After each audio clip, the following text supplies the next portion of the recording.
Hello everyone, this is Masa Amadi. I'm an acupuncturist here in Vancouver.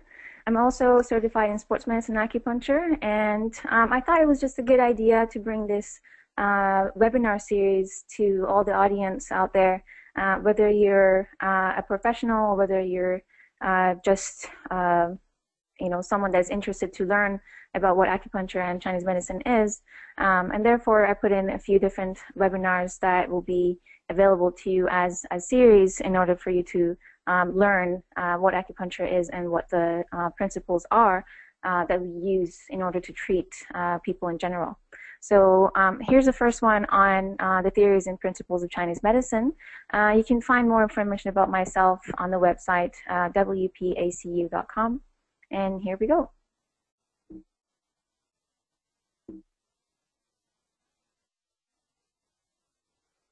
So it's always been a general people's curiosity of what acupuncture needles look like. So I thought I should just have this image there to the right. As you can see, this is not even the actual size. It's a little bit magnified. You can see the needles are quite fine, and they're quite small. So they're disposable needles that are actually FDA-approved medical tools. And we use these to actually puncture the skin. We treat the muscle and soft tissue, and we actually treat digestive, emotional, and various conditions. We will get into those conditions in the future slides. Just wanted to talk about how we use these points, where do these points come from, and where they're actually located. So here's a map of acupuncture points and pathways. As you can see, there are points. There are many points along the body. And there's also there's lines connecting them. So what do they actually represent? I'm only going to talk about in this slide why they're there and why we use them. The local points are local communication points that are linked into our internal organs, but they also communicate with each other and communicate with the brain. As you can see, the lines that connect together, those are what we call the energy pathways or meridians. They connect the head to the toes and all the way back up to your stomach, and they also run down to your hands, come back from the back of your hands up to your head again, and they run down either anteriorly or posteriorly, which means in the front of the body or the back of the body, and connecting the body as a whole together.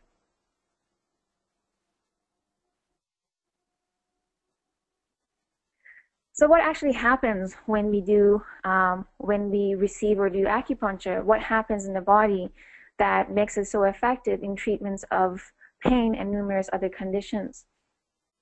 So in the past, they've done also numerous studies to see what happens in the body when we insert the needles, what happens over time that allows you to basically get rid of pain or have balance and harmony in your life again. So through studies of MRI studies and scans and also blood tests, that were done on these cases, that we can actually see a comparison of before and after of what happens in the body that shows and actually reflects on our blood tests and also how the brain actually functions. So they've seen increased amounts of these neurotransmitters that includes endorphins, which are the natural painkillers of the body. So if for example you have a normal headache and you don't do anything about it, you don't take any medication and the pain goes away, or if you hurt yourself and you still don't do anything, you wait for the pain to go away, what's happening there is that the brain itself is actually producing these endorphins that will come to your aid and help with the pain relief.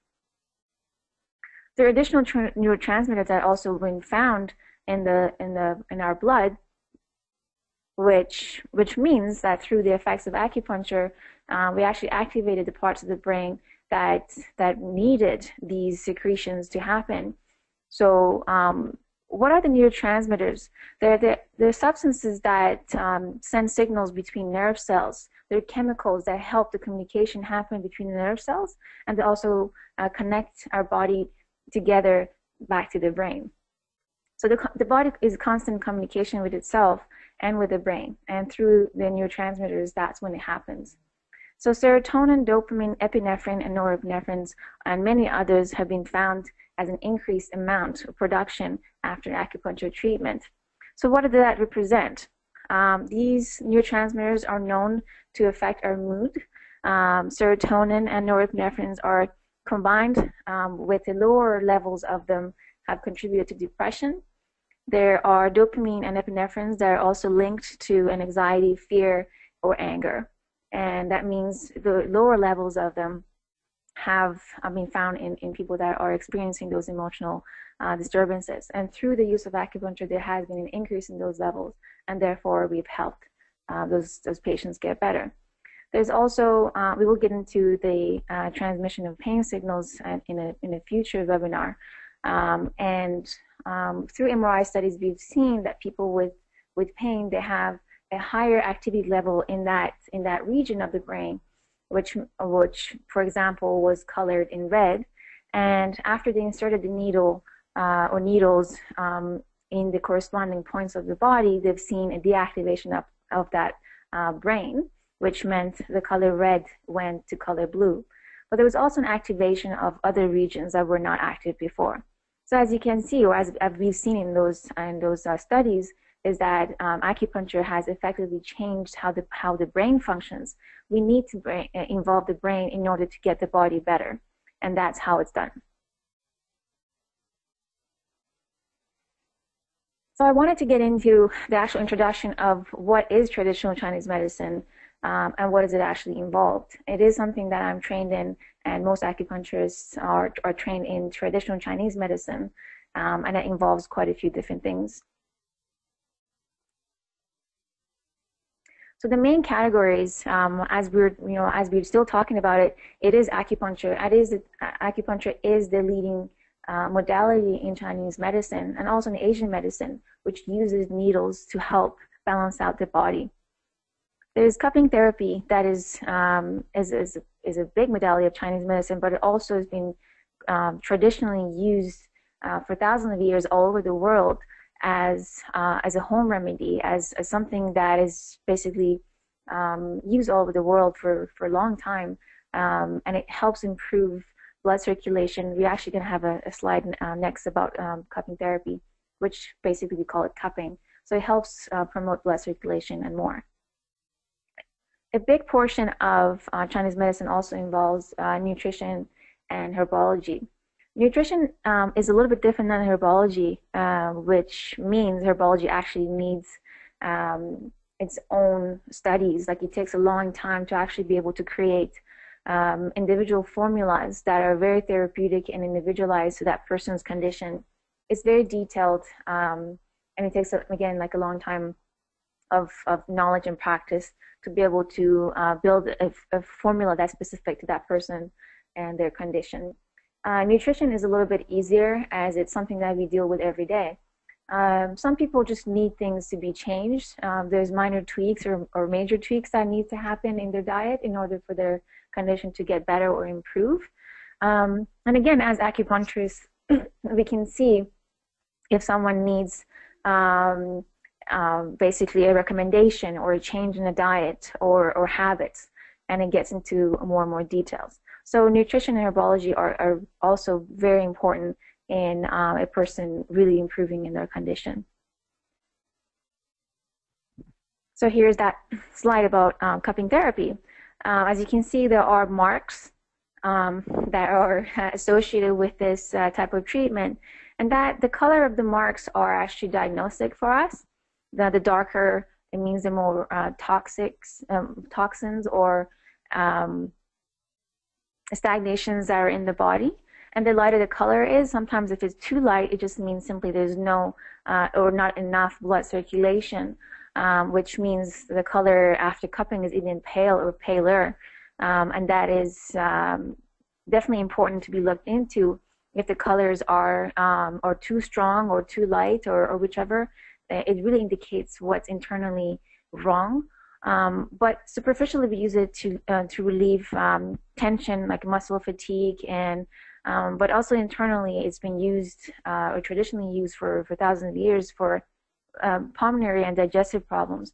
So if, like, for example, if kids had a cold or asthma, or they have digestive problems, they would actually have cupping done, and it helps relieve the symptoms quite drastically. So altogether, it helps relieve pain. It brings the blood cells to the surface, and therefore the body can itself get rid of it better. So the body detoxes and produces healthy blood in return. So the darker the color is, over time it becomes lighter, and what it means is that the body is able to actually flush out the dead blood cells and to produce new ones. Another big part of Chinese medicine is meditation. So meditation, what we do is well, we call it Tai Chi and Qigong, and they're kind of very close, or in similar terms, close to yoga and what yoga does. So they're tied into meditation. It means like breathing techniques. It's bringing alertness over time and bringing strength to the body and making the body just generally get better. So Tai Chi is traditionally known as slow motion martial arts movements, and Qigong is more like the moving meditation. So it incorporates different movements through breathing techniques and brings a quite high level of relaxation, but also strength and focus. So again, like very similar to yoga, they're widely used in practice across the world. And I personally have huge benefits from that, and these are the stretches or my moving meditation that I actually do almost every day.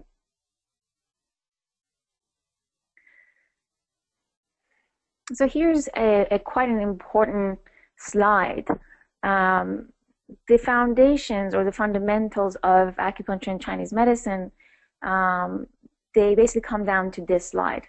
So the 8 fundamentals are what we look at when we're diagnosing or treating a patient. So when we look at a case, if you have been to an acupuncturist before, you might notice that they ask all sorts of questions, and some of them seem a little odd, some of them seem a little bit more forward, but every answer or every question that we ask is basically leading us to a conclusion that is very essential into your treatment.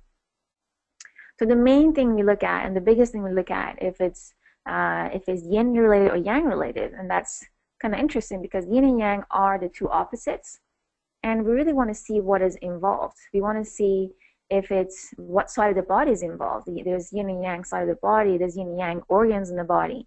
So we want to know what is actually involved. And if it's a cold condition, if it's a warm condition, if it's hot, or if it's whichever, but it really guiding us to which direction to go. And next to that, we always look at what is excess and what is deficiency. So what is excess? Usually excess refers to something that there's too much of in the body, and usually is referred to as too much blood or too much heat or too much cold and that kind of stuff. Or deficiency is a signs of weakness. It means somebody that doesn't have enough energy or enough blood, and it means that they basically don't have enough of something. And it's also very important to identify that. And some people have mixed constitution or mixed indicators, that some things are excess and some things are deficient. So the treatment strategy changes from there. And what we look at is if it's blood related or energy related. Energy is what we call qi, and it means it's the more superficial level of the body that is involved, but it's also reference to the organ's energy. So when we talk about kidney function or liver function and that kind of stuff, we refer to the energy of that organ, not necessarily that that organ has a malfunction, but we refer to the energy of it, and if it's not acting at a level that it's supposed to. And blood of that organ. So there's a lot of organs that contribute to our blood production and circulation, and we need to know if they are involved. If blood is involved, and blood and energy go hand in hand, so if there's not enough energy, the blood doesn't go or move around. And there's also the same applies to if not enough blood around, more fatigue, there's more stagnation, there's more pain. So if there's a blockage of blood or energy, that's when we have pain and we have problems that come from that. And generally, blood-related problems are deeper. We consider them as deeper conditions than if it's energy or chi related. And of course, we need to know if it involves organs or not, or if it just involves those pathways. If it's just on the line of those basically channels, it means that potentially we can treat it easier. An example here is, like, for example, if you come in with a shoulder pain and it's not due to a direct impact, it's not due to an injury, like you haven't fallen or you haven't been hit or things like that, like we need to know what to treat and how to treat you and make you better. So generally, if you had come in with that shoulder pain and it was due to a fall, we could just treat you locally and you could be fine. However, if this was a long-term problem, if it's something that comes and goes, if it has certain differentiations, then there is a possibility that there is an organ involvement, which means deeper. So again, for shoulder pain, we could look at what organs can be causing referral pain. So referral pains could be coming from heart or gallbladder, or sometimes in Chinese medicine, it could be even intestines. So as you can see, these levels of differentiation are quite crucial and helps us get to the bottom of that person's constitution, the person's problem, and how we can effectively treat it, how we can recommend them to different practitioners, different modalities, and what they can do for themselves in order to really improve on their conditions. And imbalances of any of these over time can lead to many problems that will basically require a lot of time to actually try to bring it back down to balance. So excess deficiency is very important on how we diagnose a person, as if, again, like if they are basically strong enough or too strong or not strong enough at all. So there's different levels of boosting or sedating, or different techniques that we have to use in the needling technique, which promotes that kind of action.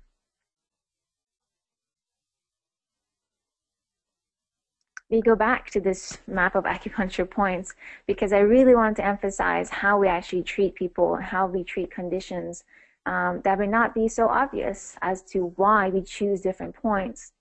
So when you look at, again, these points that run from the head back down to the toes, either from through the anterior, which is the front of the body, or the posterior, which is the back of the body, whichever way these lines are running, that really shows headaches are not really defined just to your head. So if you have a headache, we need to know where it's located. If you ask any acupuncturist that you have a headache, the next question that they should be asking you is that where is the headache? That because it is hugely important where that line is connected to and where it's coming from and how we can treat it. So in order to treat, and everybody has different headaches and have different differentiations of pain, and they have different reasons. So we really need to know how to combine those points in order to get the best results. So again, for example of the headache, we could treat the head, but it's not enough because that's not really the source. It could be just where the symptoms are presenting. So what we choose is, again, based on your diagnostics differentiation, we choose points on the hands, on the feet, even on the back. It could be on the stomach. It could be pretty much a variety of locations that would eventually help you with the pain, and hopefully the pain wouldn't come back after a few sessions. Another example would be, again, like if you have stomach pain. If it's just your stomach, if it's like, again, like a direct impact, maybe we can treat the local area, you could be fine. However, we still need to combine a few other points in order to facilitate blood flow, and it is basically connecting these channels and opening it up, and therefore bringing balance and blood flow to the whole body and energy movement. And as a result, you can actually get better properly. So stomach pain, we could treat and could use points just around the local area, but most likely we also combine some points on the lower legs. We could again use points on the hands and also the back. So just to wrap this up, there's many problems or conditions that acupuncture effectively treats, and it is through the use of these points. These are not the only points. There's also local points, and there's also trigger points. So all those points combined, there's over 400 points that are on the body that we could choose from in order to effectively treat you. And we also want to get to the source of that problem. So if stress, or if usually the sources of a lot of pain, aches and pains are stress and inflammation, therefore we have to choose and combine different points in order to get the best results. So there's lots and lots of options. There's many different ways we can treat a condition. There's many ways of looking at a certain condition and imbalance. And over time, the right point combination and the right type of therapy would actually give you the result. So here's a table of conditions. It's quite important to have a close look at this table, and you can come back to it and have a closer look. There are major categories that we see and treat every day, and there's also a miscellaneous section that I don't have on here, which includes gynecological problems, post-surgery issues, any kind of like major aches and pains that you can think about could possibly fall into that category. But the main reasons that people seek treatment is pain.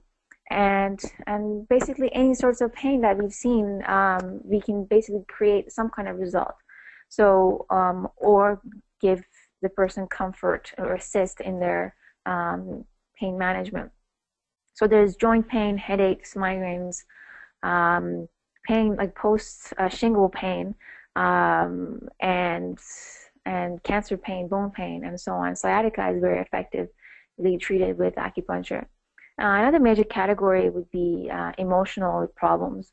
So emotional problems, as I'll have in the next or in the future slides and presentations, is that stress and anxiety, sleeping problems, fatigue and low energy, or even like weight management problems can all be linked and related to emotional problems.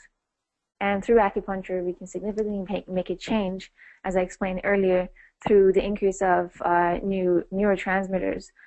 We can balance out how the body functions. So digestive problems, appetite-related problems, IBS, bloating, those are all symptoms of either some kind of deficiency or disharmony between the organs. And acupuncture can easily or quite well balance out those conditions.